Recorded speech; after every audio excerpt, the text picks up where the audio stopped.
The Bermuda Agreement by Kanupriya Desai.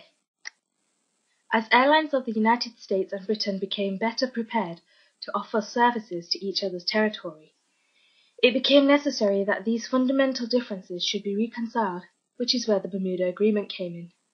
The Bermuda Agreement defined that disputes that could not be settled through the bilateral consultation should be referred to ICAO for advice and opinion. In addition, the Bermuda Agreement included a number of collateral understandings on the operation and development of air transport services between the two countries.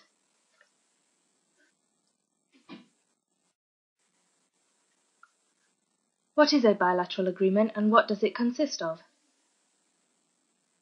A bilateral agreement is an agreement between two countries regulating the operation of air transport services that includes three parts.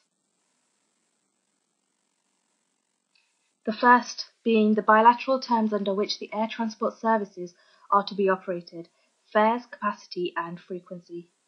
Second, the annex containing the schedule of routes, and final, a memorandum of understanding which outlines the details of an agreement between two or more parties that is intended to work together toward a common goal. It is abbreviated and referred to as the MOU, which is less complex and detailed than a contract while providing a framework. It's great to confirm and solidify the terms of a verbal agreement.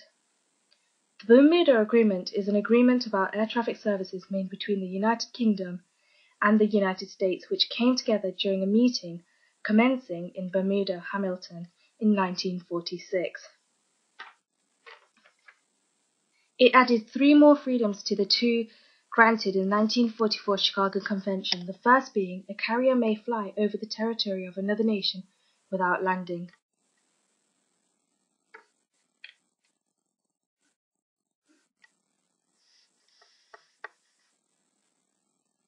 The second allowed a carrier to land in another nation for non-traffic related purposes.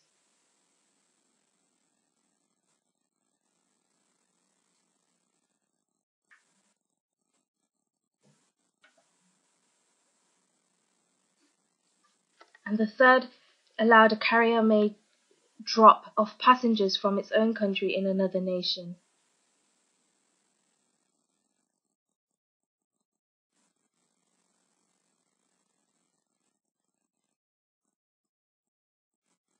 The fourth freedom allowed a carrier to pick up passengers in another nation and carry them back to its own country.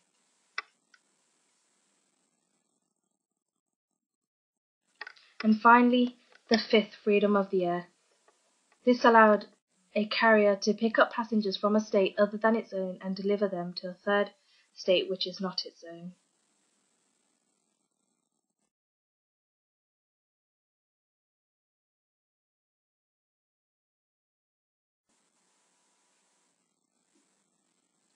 The agreement served as a model for other bilateral accords and was later supported by the Second Bermuda Agreement in 1977, which restricted the number of airline seats available between the United States and the United Kingdom. This new addition to the agreement encouraged greater competition, which allowed more airlines for new routes between the countries, which enabled them to achieve lower airfares. The agreement had no control over the frequency of flights or the capacity. The fares had to be agreed by both governments and competing countries. These fares were made by the IATA, who gave the recommendations for the fare levels.